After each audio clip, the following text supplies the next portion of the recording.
She betrayed me with our accountant, drained $250, $0 from our joint account to fake her own death, and now she's fighting me over the house worth $2 million.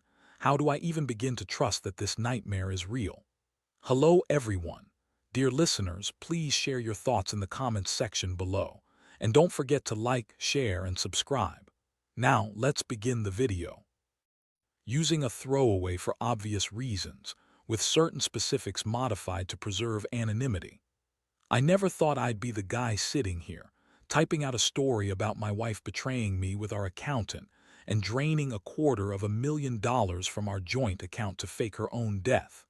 It sounds like the plot of a bad soap opera, but I swear to God, this is all real. And honestly, I'm still trying to process how everything spiraled so far out of control in what felt like a blink of an eye. Her name was Lisa. We'd been married for about 8 years, and up until a few months ago, I genuinely believed we had a good life, steady jobs, a nice house in the suburbs, 2 kids who adored her, and a shared future I thought we were building together. But then strange things started happening. Small things at first, a missing check here, a couple of odd charges on the credit card that I couldn't explain. I brushed it off, thinking maybe she was just stressed or forgetful. But when I saw the bank statements and noticed the account draining, I knew something was seriously wrong. It all started with a late-night email I stumbled across on her laptop. I wasn't snooping. I was just trying to print some documents for work when I saw her email client open. There was a message from our accountant, Mark, that caught my eye because the subject line was urgent. I opened it and my stomach clenched. It was a detailed conversation about moving a large sum of money. I saw a figure, $250, $0. That's $250,000 gone, just like that. I should have confronted her right then and there, but I hesitated. Instead, I went through our joint account online and found transfers I didn't recognize. They were all marked as investment, but I knew Lisa. She wasn't into investing. She was into shopping, designer, bags, and vacations, not some shady investment scheme. I remembered her saying she was planning a surprise trip to Paris for her birthday, but that money was gone and her story about the trip didn't add up anymore. The next day, I decided to do some digging. I checked her phone, her emails, her social media, anything that could give me a clue. That's when I found out the truth. She'd been having an affair with Mark, our accountant. It was obvious from the messages, the late-night calls, the secret meetings she tried to hide. I saw texts where she flirted with him, calling him her confidant, her partner in crime. It was gut-wrenching. I felt sick. How could she do this? How could she cheat on me with the guy who was supposed to handle our finances? But what made everything worse was the way she lied about everything. When I confronted her, she looked me right in the eye and said she didn't know what I was talking about. That she was just friends with Mark. She told me I was paranoid, that I was imagining things. She claimed the money was for a business deal, that she was planning to surprise me with a new investment that would make us rich. Yeah, right, I knew better. The way she lied so effortlessly made me realize how deep her deception ran. Her reaction that day was infuriating. Instead of breaking down or showing remorse, she got bitchy, defensive, even angry.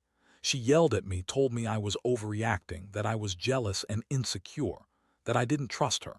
But how could I trust her after what I saw? How could I believe her when she was clearly hiding something so big? And the worst part, she kept insisting she loved me, that I was the only man she ever cared about, that she'd never cheat, never do anything to hurt us. But her actions told a different story. I was lost in a whirlwind of emotions, anger, betrayal, confusion. I couldn't believe she was capable of this, of draining our savings, of lying so blatantly. It felt like my entire world was collapsing. I wondered how I got here, how I missed all the signs, how I let her get away with all this. The pain was so raw I couldn't even cry anymore. I just sat there staring at the screen, trying to piece everything together. And that's when I realized I couldn't stay silent. I had to do something. I had to find out just how far she'd gone. I decided I'd confront her again, but this time with everything laid bare. There was no way I was going to let her manipulate me or keep hiding the truth. I needed answers, real ones, and I needed to know if I could still save whatever was left of our marriage, or if I was already too late. The first step was to get her to talk, but I already knew that wouldn't be easy. Lisa was a master at lying, and I was starting to see just how much she was willing to do to keep her secrets hidden. That's where I am now, standing at the edge of what feels like a nightmare I can't wake up from. I never thought I'd be in a position where I'd have to question everything about my wife, about my life. But here I am, trying to make sense of a betrayal that's not just emotional but financial, legal, and deeply personal. It's like I woke up one day and found out I'd been living next to a stranger all along. And I don't know what's worse, the fact that she lied, or the fact that she might get away with all of it. After discovering the truth about Lisa and Mark, I thought I had hit rock bottom. But that was just the beginning. I knew I couldn't just sit around and let her run off with our money and fake her own death. I had to act fast, figure out what the hell she was planning, and how to stop her before she disappeared completely or, worse, took everything from me. The first thing I did was get a copy of our bank statements and all the recent transactions. I wanted to see exactly how much she'd drained and where it went. It was shocking, those transfers to some offshore accounts, payments to shady shell companies, even a few suspicious wire transfers to accounts in the Caribbean. She clearly planned this for a while. She'd been funneling money out, probably with Mark's help, and I had no idea how deep this rabbit hole went. I started looking for her whereabouts. I remembered she'd mentioned a business trip to meet with some investors in New York.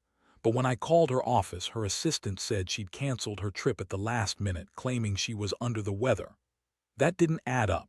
She was never one to cancel plans, especially not with her business deals. Something was definitely off. I decided to check her phone records. That's when I saw the most shocking thing: a series of secret texts and calls to a number I didn't recognize.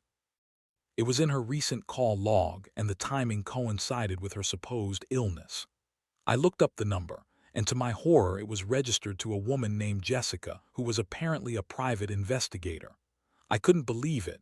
She'd hired someone to cover her tracks to make sure I didn't catch her. That was the moment I realized how far she'd gone. Lisa wasn't just cheating. She was planning her escape, maybe even to start a new life somewhere else. I felt a mixture of rage, betrayal, and helplessness. How could she be so cold, so calculated? And what the hell was she planning to do with all that money? Was she planning to disappear, leave me with nothing? Or was she just trying to fake her death, get out of the mess she created and start fresh? I knew I had to act quickly. I couldn't let her get away with this. I started by hiring a private investigator myself. I wanted to track her movements, find her if I could. I also contacted a lawyer, someone who specialized in financial crimes and divorce. I needed to understand my legal options, especially with the house worth $1.2 million and the fake death scheme she was trying to pull off. The thought that she might be planning to vanish with everything made my blood boil. Meanwhile, I kept digging into her background. I found out she'd been lying about her past, her assets, even her family. She'd been creating a new identity in her mind, maybe even preparing for a new life somewhere far away. I found receipts for her buying a one-way ticket to some remote island in the Caribbean, scheduled for next week. That was the final straw. She was planning her escape, and I had to stop her. I confronted her again, this time with more evidence in hand. I laid everything out: bank statements, phone records, the suspicious transactions, the private investigator's findings. She looked me dead in the eyes and lied again. She said she was saving the money for our future, that the offshore accounts were for security, that Mark was just helping her with some legal stuff. I knew she was lying, but I also knew I couldn't trust her anymore. The woman I married was gone, replaced by someone who was willing to burn our life to the ground for her own sake. That night I couldn't sleep. I kept thinking about how I'd been so stupid to trust her for so long. I felt betrayed not just by her actions, but by the person I thought I knew. I was angry, furious even, that she'd drain our savings, fake her death, and try to disappear. I wondered if I'd ever be able to trust anyone again. The betrayal cut so deep I didn't know if I could ever come back from it. But I also knew I had to be smart. Lisa wasn't just cheating on me.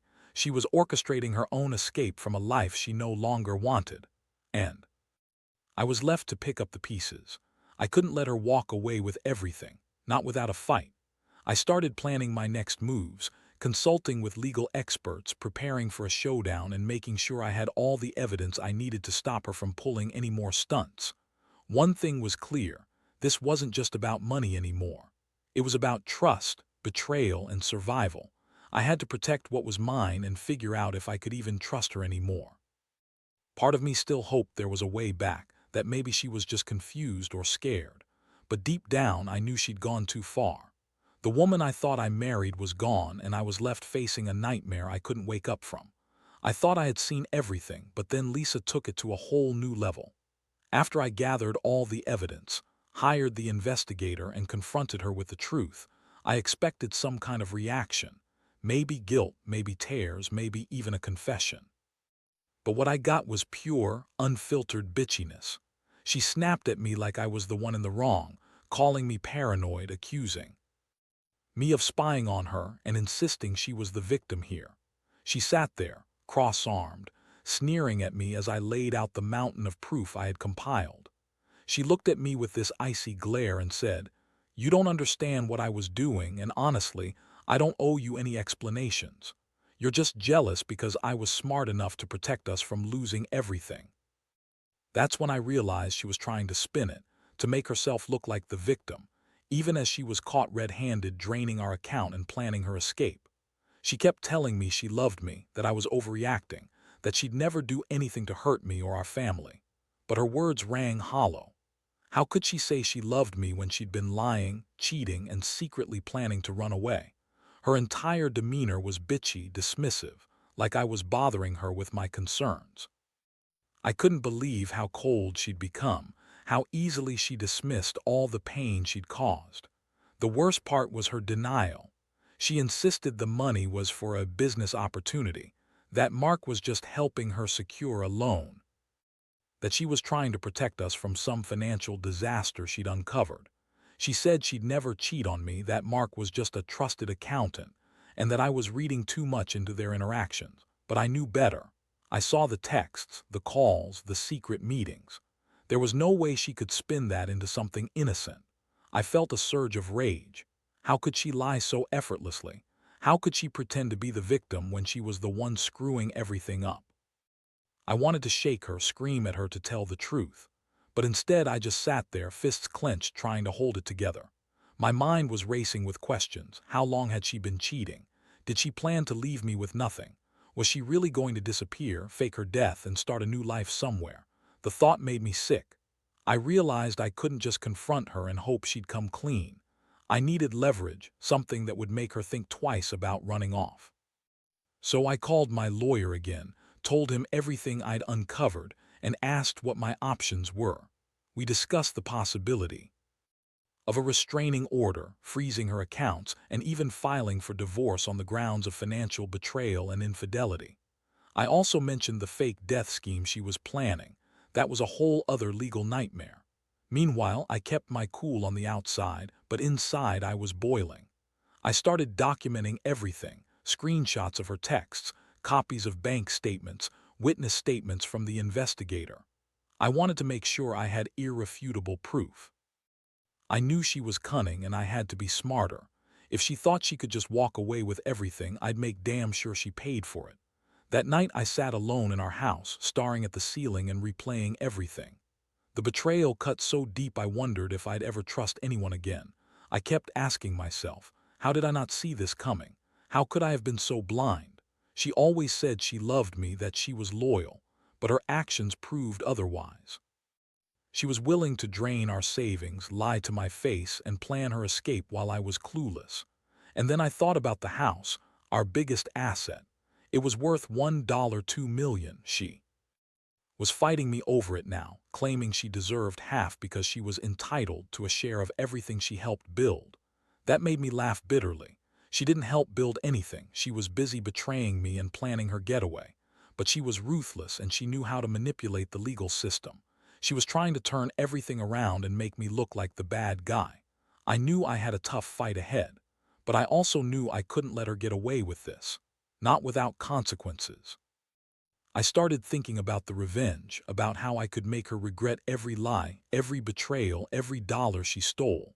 I wasn't just going to let her walk away with the house or our savings. I had to make her pay somehow. I was already planning my next move, even as I felt the crushing weight of betrayal pressing down on me.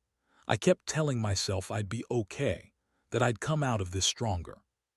But right now, all I could think about was how much I hated her, how much I hated that she'd turned my life into this nightmare. I never thought I'd be the guy who'd get cheated on, drained financially, and then have to fight to keep what's mine. But here I was, full of anger, betrayal, and a desperate need for justice. I didn't know exactly what that looked like yet, but I knew I wasn't going to let her win without a fight. The more I dug into Lisa's plans, the clearer it became that she was dead set on disappearing. The ticket to some remote Caribbean island was her ticket out, literally. She'd been secretly packing, hiding money, and even bought a burner phone to coordinate her escape without me catching on. That's when I realized I had to act fast.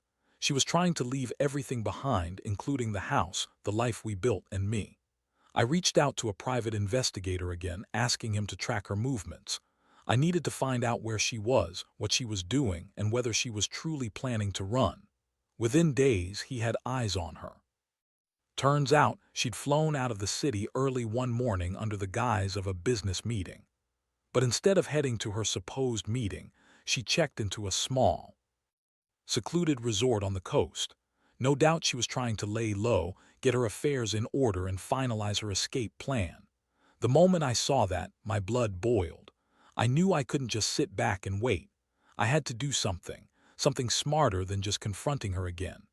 I contacted my lawyer, who advised me to get a temporary restraining order to prevent her from leaving the country or selling the house. I also had our bank freeze her accounts, so she couldn't drain any more money or transfer assets. The last thing I wanted was for her to walk away with everything, leaving me with nothing. Meanwhile, I started gathering evidence for the legal fight ahead. I printed out all the bank statements, the texts, the emails, and the proof I'd collected from the investigator. I wanted to make sure I had everything in order, everything that proved her plans to betray me, cheat, and drain our savings. I also contacted an estate lawyer to figure out how to protect the house, which was the biggest asset we had. I knew she'd try to claim she deserved half, but I wasn't going down without a fight. One night I sat there processing everything, how she'd lied, betrayed, and plotted her escape. I felt sick thinking about how close she'd come to leaving forever, taking everything I worked for. And then I remembered that she'd been trying to fake her own death. That was the craziest part. She hired a private investigator to help her disappear, probably to start fresh somewhere else, leaving me with nothing. I couldn't believe the lengths she'd go to just to run away from her mistakes. I decided I had to expose her plans publicly, even if it meant going to the authorities. I contacted a lawyer specializing in financial crimes and fraud. We discussed options for freezing her assets, subpoenaing her travel records, and even filing charges for attempted fraud and conspiracy. The fake death scheme was serious. If she went through with it, it could have legal consequences that would make her life hell. I wasn't about to let her get away with that. Meanwhile, I also reached out to some friends and family, warning them about her. I told them she was planning to leave, drain our account, and fake her death. I wanted everyone to be prepared and to keep an eye on her. I knew she was capable of anything, and I wasn't going to let her pull a fast one on me or anyone else. I felt a mixture of disgust and determination. This wasn't just about money anymore. It was about stopping her from destroying everything. She knew I was onto her. I could see the tension in her eyes when she returned from her trip and saw the restrictions I'd put in place. She tried to act innocent, but her bitchy attitude was even more pronounced now.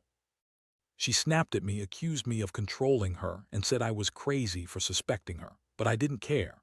I had all the evidence, and I was ready to fight for what was rightfully mine. The more I learned, the angrier I got. She'd been planning this for months, draining our savings, lying to my face, and trying to set herself up for a new life, all while pretending to be the loving wife I thought I knew. I kept asking myself how she could be so selfish, so manipulative. And I knew deep down that I couldn't just let her walk away with everything, not without consequences. So now, I'm sitting here trying to figure out my next move. I've got the legal groundwork laid, the evidence in hand, and a plan to stop her from leaving or selling the house. But I also feel a sense of betrayal that runs so deep I don't even recognize myself anymore. How did I miss all the signs? How did I let someone I loved do this to me? The house, the money, the trust, all on the line, and I'm fighting to keep what's mine. I don't know how this is going to end, but I do know I won't give up easily. I've got too much at stake, and I want her to pay for what she's done. The days that followed felt like living in a nightmare I couldn't wake up from. Every time I thought I had a grip on what was happening, something new came crashing down. Lisa was trying to act like everything was normal, but I could see the cracks in her facade. She was panicked, snapping at me, trying to pretend she was innocent, but her eyes kept darting around like she was planning her next move. I knew she was desperate, and that made her dangerous. I had the legal groundwork laid out, the restraining order, the freeze on her accounts, and the subpoenas for her travel records. I also had a private investigator tailing her every move, making sure she didn't slip away or pull any last-minute stunts. I was already imagining the court hearings, the way I'd finally get some justice, and how I'd prove she'd been plotting her escape all along. But I also knew this wasn't just about legal battles. It was personal. One evening, she snapped at me over something trivial, her voice sharp and bitchy. "You're just jealous because I'm smarter than you," she spat. "You think you can control me, but I've got a plan, and I'm going to get out of this mess. You're just a stupid, insecure husband who doesn't understand how the real world works." That's when I realized her mind was made up. She convinced herself she was the victim, that I was the bad guy, and that she had every right to run away with the money and start over. I felt a surge of anger, but I kept my composure. I told her I was done playing her game, that I had all the evidence I needed, and that I wasn't going to let her destroy what we built. I warned her that if she tried to leave or sell the house, I'd have her arrested for fraud, conspiracy, and attempted fraud. I told her I had witnesses, bank records, and enough proof to make her pay for her lies. She scoffed, but I could see the flicker of fear behind her bitchy veneer. Meanwhile, I contacted a forensic accountant to go through every financial detail, every transfer, every suspicious expense, every offshore account she'd been funneling money into. It was staggering. The amount she drained was just the tip of the iceberg. I learned she'd been siphoning off money for months, trying to hide her tracks, even hiring the private investigator to cover her ass. She planned this for a long time, and I was just catching up. She kept trying to manipulate the situation, throwing accusations, trying to turn everyone against me. "You're just paranoid," she said one day. "I never did anything wrong. You're just jealous because I have a mind of my own." But I was done listening to her lies. I knew her game now. She wanted to run away, fake her death, and keep the house, the money, everything. That's why she bought the ticket and was trying to disappear. I also made sure to document every interaction, every lie she told, every sneaky move she made. I was preparing for the final legal battle, filing for full custody of the kids, getting the house appraised, and making sure I had a solid case to prove her financial misconduct and her plans to escape. I knew she'd try to fight me on everything, especially the house, but I wasn't backing down. And then there was the fake death. I still couldn't believe she'd gone that far, hiring a private investigator, staging her disappearance, planning to leave everything behind. I was furious. I kept asking myself how someone I loved could become this manipulative, this ruthless. I thought about all the years we shared, the promises she broke, the trust she shattered.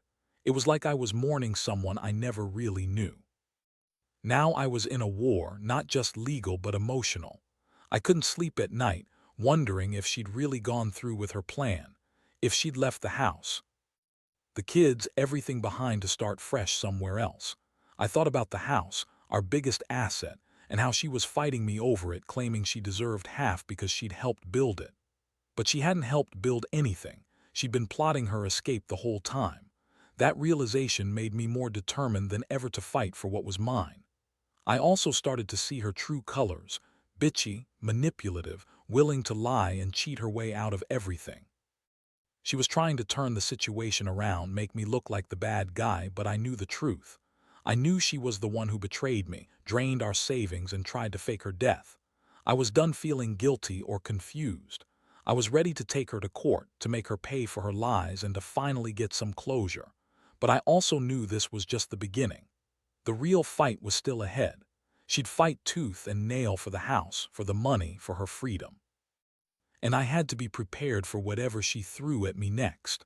I'd already lost trust in her, but I wasn't going to let her destroy me completely. I had to stay strong, stay focused, and do everything I could to stop her from running away with what's mine. This wasn't just about money anymore. It was about justice, dignity, and making sure she paid for the nightmare she created. The final blow came sooner than I expected. After weeks of legal battles, evidence piling up, and her frantic attempts to cover her tracks, Lisa finally made her move to leave the country. She booked a flight under a false name, with the fake death scheme fully in motion. I had already coordinated with authorities, the bank, and my lawyer. Everything was in place to stop her, but watching her try to slip away was still a gut punch. On the day of her departure, I was at the airport with my lawyer, waiting for her to show up. When she arrived, I saw the bitchy smirk on her face, like she thought she was untouchable.